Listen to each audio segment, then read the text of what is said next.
असफलता एक चुनौती है, इसे स्वीकार करो, क्या कमी रह गई देखो और सुधार करो। जब तक न सफल हो नींद चैन को त्यागो तुम, कुछ किए बिना ही जय जयकार नहीं होती, कोशिश करने वालों की कभी हार नहीं होती। सो हेलो फ्रेंड, स्वागत है आपका आपके अपने यूट्यूब चैनल में।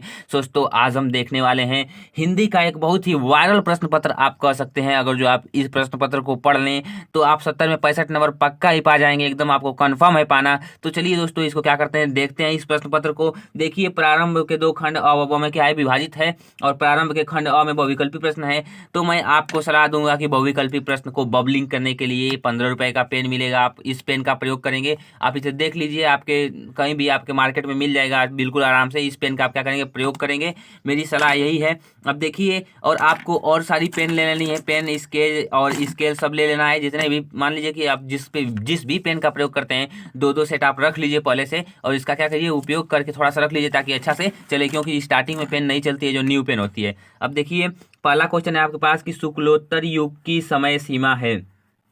तो शुक्लोत्तर युग की समय सीमा कितनी है, तो 1938 से लेकर 1947 तक, 1938 से लेकर 1947 तक क्या है, शुक्लोत्तर युग की समय सीमा है। वहीं शुक्ल युग की पूछ दे तो शुक्ल युग की मान लीजिए इसमें दिया ही नहीं है, तो 1938 से मतलब कि इस 1938 से लेकर 1947 तक है, और शुक्ल युग की कुछ और है, मतलब कि उसको आप एक बार देख लेंगे। ये क्या है, शुक्लोत्तर युग की है। ओके, अब देखिए दूसरा क्वेश्चन है, प्रबंध परिजात के लेखक हैं। तो प्रबंध परिजात के लेखक कौन है, तो इसमें प्रबंध परिजात के लेखक कौन है, पदुम लाल पूनालाल बख्शी। ये बहुत इंपॉर्टेंट है, इसको मैंने अपने कम्युनिटी टैब में भी डाला था कि प्रबंध परिजात के लेखक कौन है, तो कौन है, पदुम लाल पूनालाल बख्शी जी हैं। अब देखिए तीसरा क्वेश्चन है कि क्या भूलूं क्या याद करूं किस विधा की रचना है। जो क्या भूलूं क्या याद करूं वो है किस विधा की रचना है, क्या वो आत्मकथा है कि कहानी है कि निबंध है कि रेखा चित्र है। तो क्या भूलूं क्या याद करूं, आपको क्या दिख रहा है इसमें, आत्मकथा। तो ये आत्मकथा क्या है, बिल्कुल राइट ऑप्शन है, क्या भूलूं क्या याद करूं आत्मकथा है। अब देखिए मैला आंचल के रचनाकार हैं। जो मैला आंचल है उसके रचनाकार कौन है, इसमें आपको क्या करना है, बताना है। तो चलिए हम नेक्स्ट पेज पे चलते हैं। तो मैला आंचल के रचनाकार क्या, जयशंकर प्रसाद है, राम प्रसाद निरंजनी है, फणीश्वरनाथ रेणु है, कोई नहीं। तो मैला आंचल के रचनाकार कौन है, फणीश्वरनाथ रेणु है। कौन है, फणीश्वरनाथ रेणु। अब देखिए आपको आगे बढ़ते हैं, छठवां क्वेश्चन, पांचवा क्वेश्चन है आपके पास, रेती के फूल किस विधा की रचना है।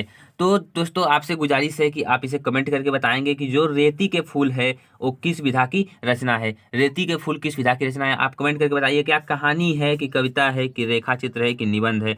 आप इसे कमेंट करके बताइए कि रेती के फूल किस विधा की रचना है। अब देखिए पृथ्वीराज रासो के रचनाकार हैं। तो पृथ्वीराज रासो के रचनाकार कौन है, चंद्रबर दाई हैं, चंद्रबर दाई हैं। मधुशाला के रचनाकार हैं, मधुशाला के रचनाकार कौन है, हरिवंश राय बच्चन है, हरिवंश राय बच्चन क्या है, मधुशाला के रचनाकार हैं। देखिए त्रिधारा किसकी रचना है, तो त्रिधारा किसकी है, सुभद्रा कुमारी चौहान की रचना है, त्रिधारा सुभद्रा कुमारी चौहान।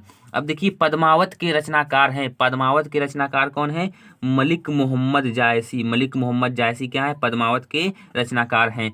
पद्माकर किस काल के कवि हैं, जो है देखिए पद्याकर लिखा है लेकिन यहाँ पे पद्माकर, पद्माकर किस काल के कवि हैं, क्या वो रीति काल के हैं, आधुनिक काल के हैं, आदि काल के हैं, इनमें से कोई नहीं। आप फटाफट से कमेंट करके बताएंगे कि पद्माकर किस काल के कवि हैं। आप देखिए आपके सिलेबस में रीति काल से आधुनिक काल तक है, और इन्हीं दोनों में से कोई ऑप्शन सही होगा कि या रीति काल के होंगे या आधुनिक काल के। मैंने देखिए इसको ब्लॉक कर दीजिए, बस इसमें से दो बताइए कौन सा है, क्या रीति काल के हैं कि आधुनिक काल के हैं। आप अपने अनुसार जो पढ़े हैं उसके अनुभव से बताइए क्या रीति काल है कि आधुनिक काल है। गलत ही कमेंट कीजिए, लेकिन अगर जो आप गलत करेंगे तो आपको फिर बाद में समझ में आएगा कि हाँ मेरे मतलब कि थोड़ी सी मेरी तैयारी क्या है अभी ढील है, और अब आप प्रश्नों को क्या करेंगे, याद करेंगे।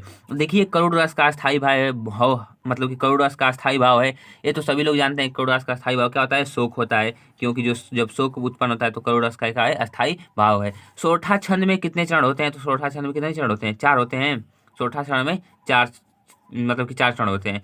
हाय फूल सी कोमल बच्ची हुई राख की ढेरी में कौन सा अलंकार है। तो जो हाय फूल सी बच्ची कोमल, ये देखिए हाय फूल सी बच्ची, हाय फूल सी कोमल बच्ची, यानी कि इसमें बच्ची की तुलना किससे की जा रही है, कोमल से, यानी कि जहाँ उपमेय में उपमान की तुलना की जाए वहाँ पे कौन सा, उपमा अलंकार, यानी इसमें कौन सा है, उपमा अलंकार है। आपको कुछ इसी प्रकार से याद करना है। ये बहुत ही मतलब कि बहुत ही अच्छे तरीके से बनाया गया है जो पेपर है इसको। अब देखिए हम किस क्वेश्चन की तरफ बढ़ते हैं।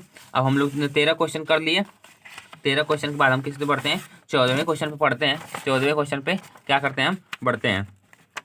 तो देखिए यहाँ पे हम 14वें क्वेश्चन पे यहाँ पे आ गए। देखिए 14वां क्वेश्चन है कि संयोग शब्द में किस उपसर्ग का उपयोग किया गया है। तो यहाँ पे हलंत रहेगा, ये सम का उपयोग किया गया है। चालान शब्द में प्रत्यय है तो आन है। वृद्धि संधि का सूत्र है तो क्या है, वृद्धि संधि का सूत्र वृद्धि रेची है, वृद्धि रेची। मति भी शब्द किस वचन का रूप है, तो तृतीया विभक्ति का है। इसमें वचन आपको नहीं दिया है तो इसमें तृतीया विभक्ति लगा देंगे, क्योंकि तृतीया विभक्ति में आता है। जब आप मति का रूप पढ़ेंगे तो आपको पता चलेगा। सौ का तत्सम रूप है, क्या सतु है, सौ है, सौ है, इनमें से कोई नहीं, क्योंकि सत होता है 100 का, तो कोई नहीं वाला ऑप्शन क्या हो जाएगा, बिल्कुल राइट हो जाएगा। देखिए श्वेत कमल में कौन सा समास है, तो श्वेत कमल में कौन सा समास है, बहुव्रीहि समास है कि कर्मधारय है कि तत्पुरुष है कि कोई नहीं। तो श्वेत कमल में कौन सा है, तो इसमें कौन सा है, बहुव्रीहि क्या है। अब देखिए अपठत धातु का वचन एवं रूप है। तो अपठत आपने पठती पठता पठंती पठसी पठथा पठत पढ़ा होगा, तो उसके आधार पे आप बताइए क्या यह मध्यम पुरुष एक वचन का है कि द्विवचन उत्तम पुरुष का है। तो आपको पता होगा कि ये प्रथम पुरुष में आता है और एक वचन में आता है, तो आपको ये वाला ट्रिक कर देना है, क्योंकि आप जब भी अपठत देखेंगे तो आपको पहले मिलेगा प्रथम पुरुष में। आप देख सकते हैं एक बार अपनी किताब खोल कर इसको देखिए। अब यहाँ से 20 क्वेश्चन खत्म हो गए। अब आपको देखिए यहाँ पे मिलेगा कि निम्नलिखित गद्यांश पर आधारित 3 प्रश्नों का उत्तर दीजिए। तो देखिए मित्र का कर्तव्य, अब आपको यहीं से स्पष्ट होगा कि किस चैप्टर से लिया गया है। देखिए मित्र का कर्तव्य इस प्रकार बताया गया है कि उच्च और महान कार्यों में इस प्रकार सहायता देना, मन बढ़ाना और साहस दिलाना कि तुम अपने निजी सामर्थ्य से बाहर काम कर जाओ, यानी कि आपकी जो शक्ति है उससे आप आगे बढ़ सके, मतलब उससे और ज़्यादा काम कर सके किसी दोस्त के प्रोत्साहन के द्वारा। तो ये दिया गया है और यहाँ से आपका रेखांकित पद है, इसकी आपकी व्याख्या करनी है। देखिए पहला क्वेश्चन है कि गद्यांश का संदर्भ लिखिए, तो आप लिखेंगे प्रस्तुत पद्यांश, नहीं प्रस्तुत गद्यांश है ना, सॉरी देखिए गद्यांश है यहाँ पे, तो लिखेंगे कि प्रस्तुत गद्यांश हमारी पाठ्य पुस्तक हिंदी के मित्रता नामक पाठ से ली गई है, जिसके लेखक कौन है, आचार्य रामचंद्र शुक्ल जी हैं, आचार्य रामचंद्र शुक्ल जी हैं। अब देखिए रेखांकित अंश की आपको व्याख्या करनी है। यह कर्तव्य उसी से पूरा होगा जो दृढ़ निश्चित और सत्य संकल्प हो। तो इसका आपको व्याख्या करना है कि आचार्य रामचंद्र शुक्ल जी कहते हैं कि, अब थोड़ा सा पीछे से आप इसको व्याख्या खींचेंगे और पीछे से हल्का सा आप मतलब कि लाइन को मैच कराएंगे। अगर जो आपको कुछ नहीं आता तो इसको थोड़ा सा ही मॉडिफाई कीजिए, जैसे कि यह कर्तव्य उसी से पूरा होगा जो दृढ़ चित्त और सत्य संकल्प हो, यानी मित्र के बारे में कहा गया है तो यह उसी से संभव होगा, यह कर्तव्य उसी से पूरा होगा जो मित्र, मान लीजिए कि आपका दृढ़ चित्त और सत्य संकल्प हो, यानी कि आपका जो मित्र सच्चा हो उसी के कारण। तो आप इस तरह क्या करेंगे, बनाकर आपको लिखना है। और देखिए मित्र का कर्तव्य स्पष्ट कीजिए, तो मित्र का कर्तव्य क्या है उसको आपको स्पष्ट करना है। तो मित्र का कर्तव्य आप जानते ही हैं कि मित्र कैसा होना चाहिए और मित्र की कर्तव्य क्या होते हैं, मित्र को क्या करना चाहिए, तो उसी प्रकार आपको क्या करना है। अब देखिए 8वां में दिया है हे भगवान विपत्ति वाला, यानी कि ममता नामक चैप्टर से लिया गया है, तो इसका भी मतलब कि गद्यांश का संदर्भ लिखना है, रेखांकित अंश की व्याख्या करनी है। और ममता के पिता ने ऐसा क्या किया जो ममता को परम पिता की इच्छा के विरुद्ध लगा। तो आपको पता होगा, कहानी पढ़े होंगे तो कि वह स्वर्ण ले रहे थे, मतलब कि भेंट ले रहे थे, जो वो ममता को क्या लगा, विरुद्ध लगा अपने परमपिता के। अब देखिए अब यहाँ पे आप बढ़ेंगे तो पद्यांश पर आधारित 3 प्रश्नों का उत्तर देना रहेगा आपको। चरण कमल बंदव हरिराई, जाके कृपा पंगु गिरी लंघे, अंधे को सब कुछ जरसाई, बहिरे सुने गूंग पुलि बोले, रंक चले स्थिर छत्र धराई, सूरदास स्वामी करुणामय, बार बार बंदव तिहि पाई।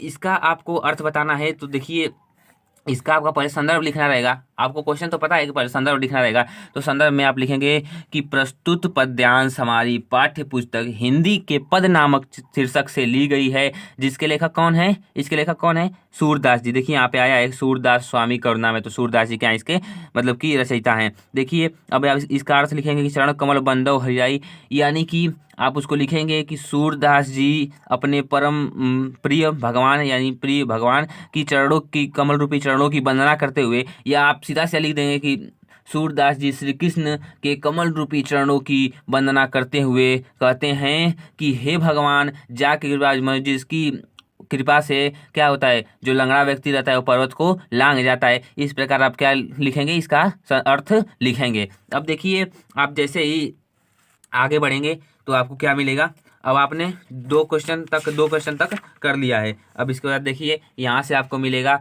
कि मैं, अथवा में मिलेगा मैया हो न चरई हो गाय, मतलब कि आपके पेपर में जैसा भी हो मतलब इसी प्रकार से आएगा। मैया हो न चरई हो गाय, सिगरे ग्वाल गिरावत मोसो मेरे पाई पिराई, जो पत्ते ही पूछी बलदाहू सो, अपनी सौ दिवाही, यह सुनी माई जसोदा ग्वालिन गारी देत रिसाई, मैं पठवती अपने लड़िका को आवे मन बहराई, सूर श्याम मेरो अति बालक मारत ताही रिगाई। तो इसका भी आपको क्या लिखना है, उपयुक्त गद्यांश का संदर्भ लिखना है, रेखांकित अंश की व्याख्या लिखनी है और उपरोक्त पंक्ति का काव्यगत सौंदर्य लिखना है। अब देखिए दिए गए संस्कृत गद्यांश में से किसी का संदर्भ संस्कृत हिंदी अनुवाद कीजिए। संस्कृत में आपका अनुवाद मतलब कि इसका हिंदी अनुवाद करना है, तो मैं आपको सलाह दूंगा कि आप वाराणसी वाला जो चैप्टर है उसको तैयार कर लेंगे, क्योंकि जरूर अथवा में वाराणसी आएगा। ये देखिए मानव जीवन का है, देखिए मानव जीवन संस्करण संस्कृति मानव भारतीय संस्कृति में का लिया गया है, उसका आप संदर्भ लिख के उसका व्याख्या कर सकते हैं। या आप ये लिखिए कि वाराणसी प्राचीन काला देवे गेहे गेहे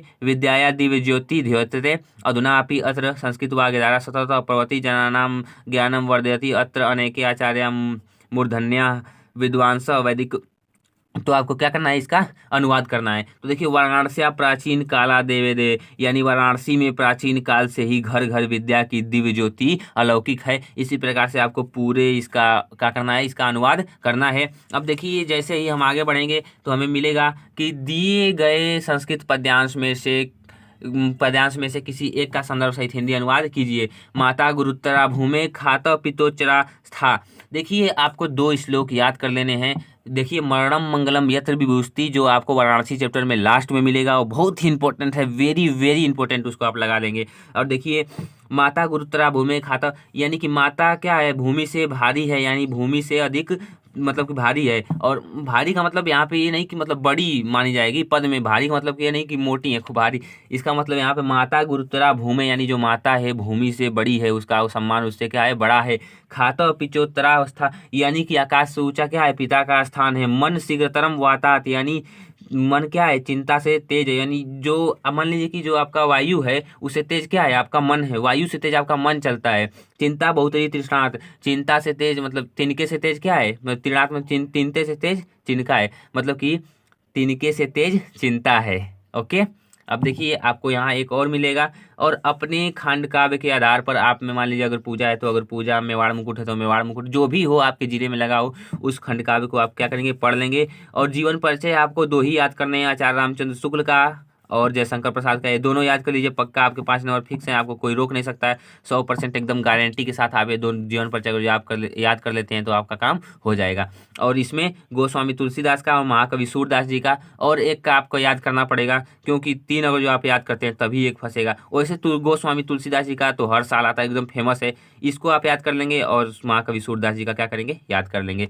इतना तो आप कर ही सकते हैं। अब देखिए इसके आगे हम क्या करते हैं, बढ़ते हैं तो हमें क्या मिलता है। देखिए यहाँ पे मिलेगा कि अपनी पाठ्य पुस्तक से कंठस्थ कोई श्लोक लिखिए, तो वही लिख सकते हैं सर्वे सुखिनः भवन्तु, सर्वे सन्तु निरामया।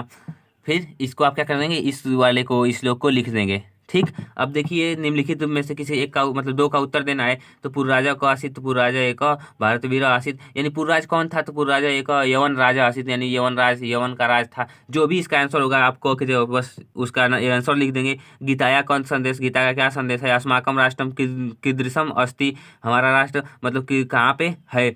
यही आपको क्या लिखना है, वाराणसी नगरी कुत्र स्थित है, तो गंगे कूले स्थित है, आपको पता है कि है। अब देखिए अब इसको लास्ट में आपको निबंध लिखना रहेगा। तो मैं आपको जो निबंध बता रहा हूँ प्रदूषण पे आप एकदम अच्छे से याद कर लीजिए, क्योंकि ये आपके मॉडल पेपर में आ चुके हैं। ये अब थोड़ा कम चांसेस बनेंगे। विज्ञान अभिशाप वरदान, नारी सशक्तिकरण तो एकदम इंपॉर्टेंट कर लीजिए, और विज्ञान पे जो है आपका निबंध याद कर लीजिए। तो आई होप आप मेरी वीडियो आपको अच्छी लगी होगी। और अगर जो आपको वीडियो अच्छी लगी है, अगर जो मेरे चैनल पे आपके लिए तैयारियां करवाई जा रही हैं, अगर जो आपको अच्छा लग रहा है, तो आप क्या कीजिए, वीडियो को लाइक कर दीजिए, अपने दोस्तों के साथ शेयर भी कर सकते हैं।